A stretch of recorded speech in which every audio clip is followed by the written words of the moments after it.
Buenos días, profesor. Buenos días, compañeros, y a todo aquel que le llegue esta grabación. Somos el grupo 2 del curso de econometría. En esta ocasión vamos a exponer la sesión número 9, que trata acerca de la evaluación de estudios basados en regresión múltiple. Bueno, entonces, la evaluación de estudios basados en regresión múltiple nos lleva a hacernos la pregunta de qué es lo que hace un estudio que utiliza regresión múltiple sean o no fiable. Entonces, para esto nos vamos a centrar en los estudios estadísticos que tienen como objetivo estimar el efecto causal de un cambio en alguna variable independiente. Puede ser el tamaño de clase o sobre una variable dependiente. Entonces, vamos a pasar a la parte de la validez interna y externa. Entonces se dice que un análisis estadístico tiene validez interna si es que las inferencias estadísticas de los efectos causales son válidas para la acción que está siendo estudiada. Por otro lado, se dice que tiene validez externa si sus inferencias y conclusiones se pueden generalizar a partir de la población y el escenario estudiado para otras poblaciones y entornos. Dentro de esto tenemos tanto amenazas para la validez interna como para la validez externa. La validez interna involucra dos componentes. El primero es el estimador del efecto causal, que debe ser insesgado y consistente. Y como segundo componente tenemos los contrastes de hipótesis, que deben tener el nivel de significación deseado, y los intervalos de confianza deben de tener el nivel de confianza deseado también. Por diferentes razones, puede que estos dos componentes no puedan cumplirse. Entonces, esto afectaría la validez interna. Por otro lado, las amenazas a la validez externa surgen de las diferencias entre la población y el escenario estudiado, y además la población y el escenario de interés. Entonces pasamos a la parte de las amenazas a la validez interna del análisis de regresión múltiple. Los estudios basados en el análisis de regresión son internamente válidos, como se dijo anteriormente, si los coeficientes de regresión son insesgados y consistentes, y si sus errores estándares proporcionales tienen un nivel de confianza deseado.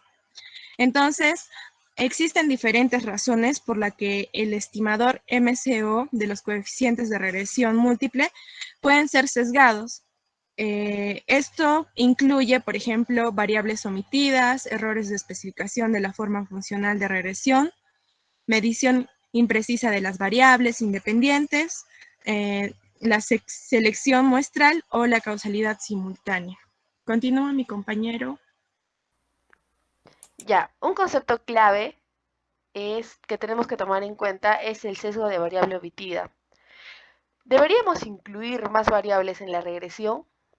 Si se incluyen más variables u otra variable, se elimina la posibilidad de sesgo, pero la varianza de los estimadores de interés puede aumentar. ¿Cuáles son las pautas para decidir aumentar más variables? La primera es ser específico acerca de los coeficientes de interés. La segunda es usar el razonamiento a priori de fuentes de sesgo, lo que lleva a la especificación base y a variables cuestionables. La tercera es contrastar si otras variables cuestionables tienen el coeficiente distinto a 0. Y por último, es proporcionar tablas de los resultados obtenidos para que se pueda observar el efecto de inclusión de otras variables cuestionables sobre los coeficientes de interés. ¿Cómo es que estas variables adicionadas cambian o varían qué efectos tienen en los coeficientes de interés? Ahora, ¿qué pasa cuando no se tienen variables de control adecuadas? La adición de una variable no es una opción si es que no se tienen variables de control adecuadas. Una opción es los datos panel, que consiste en usar datos en los que se observa la misma unidad en diferentes momentos del tiempo. Otra es el uso de variables instrumentales, que vamos a ver más adelante. La tercera es, y por último, los experimentos aleatorizados controlados. Siguiente diapositiva. Otro concepto clave que tenemos que tener en cuenta es el error de especificación de la forma funcional. Este se da cuando la función de regresión estimada difiere de la forma funcional de la regresión poblacional. Si la forma funcional se especifica de forma errónea, el estimador del efecto parcial en una de las variables será sesgado.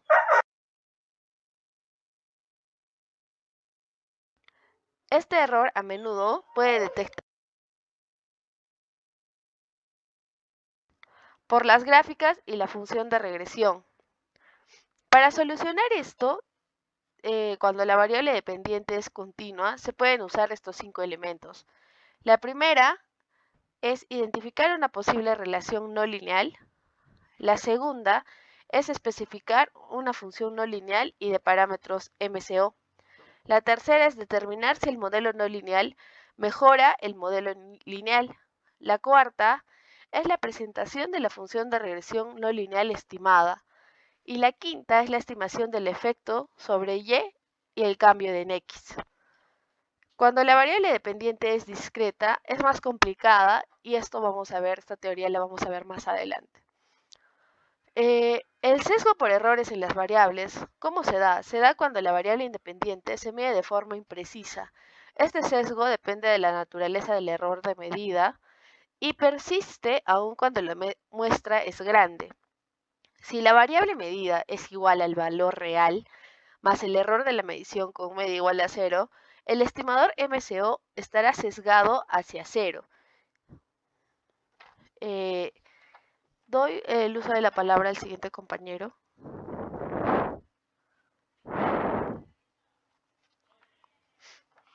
Bien, voy a continuar con la exposición explicando la causalidad simultánea.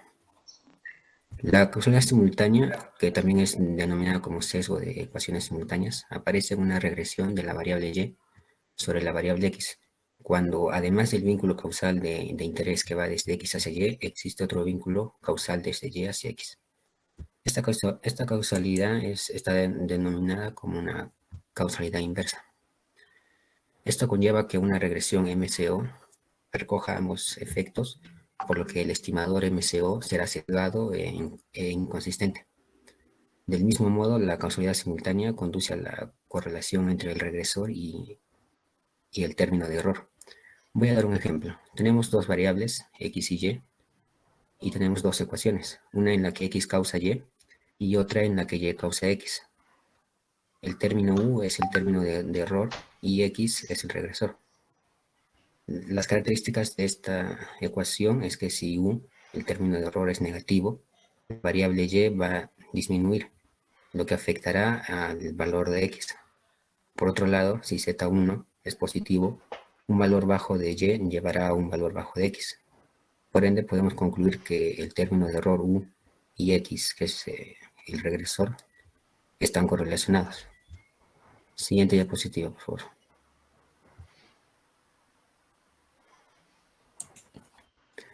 Ahora hablemos de la inconsistencia de los errores estándar MCO. Los errores estándar inconsistentes representan una amenaza diferente para la validez interna.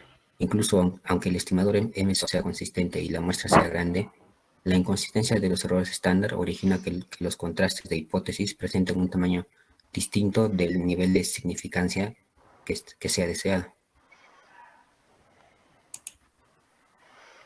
Veamos ahora una lista de amenazas a la validez interna de un estudio de regresión múltiple. Existen 5 amenazas principales: las variables omitidas, el error de especificación de la forma funcional, errores en las variables, la selección menstrual y, por último, la causalidad simultánea. La aplicación de esta lista de amenazas a un estudio de regresión múltiple constituye un método sistemático muy importante para evaluar la validez interna del estudio que se esté tomando en cuenta. Bien, a continuación mi compañero proseguirá con la exposición. Ya, continuando con la exposición, vamos a hablar sobre las comparaciones de los datos de California y Massachusetts. El promedio de la proporción de alumnos por maestros es mayor por California en 19.6 frente a 17.3.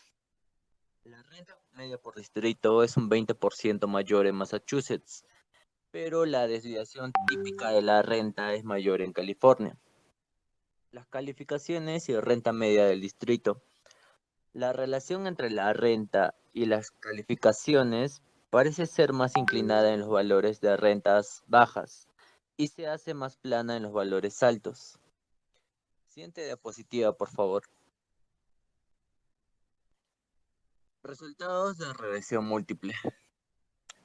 Podemos observar una gráfica de 3 tipos de regresiones donde se da cuenta el porcentaje de estudiantes aprendiendo inglés que cumplen los requisitos para la gratuidad del comedor y la renta media del distrito. Reduce el coeficiente estimado para el radio de estudiantes maestros en un 60%, pasando de menos 1.72 en la regresión 1 a menos 0.69 en la regresión 2 y menos 0.64 en la regresión 3.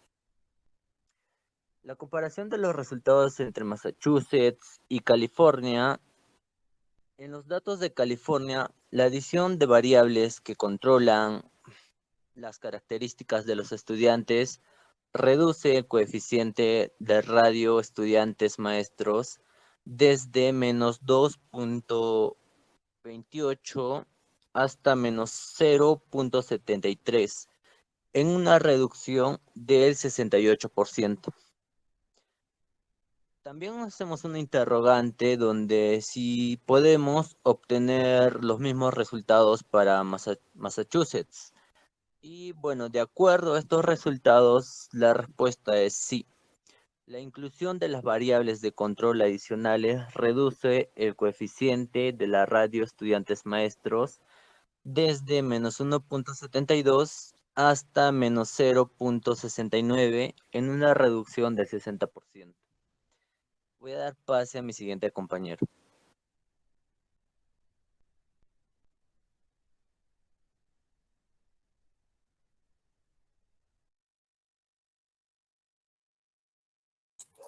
Bien, ahora les hablaré acerca de las conclusiones de este capítulo. Como primera conclusión es que los conceptos de validez, tanto interno como externo, proporcionan un marco muy importante dentro de lo que es la econometría. Un estudio basado en la regresión múltiple es internamente válido si los coeficientes estimados son insesgados y consistentes. Bueno, cada uno de estos factores introduce una correlación entre el regresor y el término de error, lo que hace que los estimadores del MCO sean sesgados e inconsistentes. Siguiente, por favor. Bien, ahora un estudio que utiliza el análisis de regresión, al igual que cualquier otro estudio estadístico, es externamente válido si sus resultados se generalizan más allá de la población y el escenario estudiado. Sin embargo, la evaluación de la validez externa requiere efectuar valoraciones acerca de las similitudes entre lo que es la población y el escenario, para los que los resultados se están generalizando. Bueno, con esto culminamos la exposición. Muchas gracias.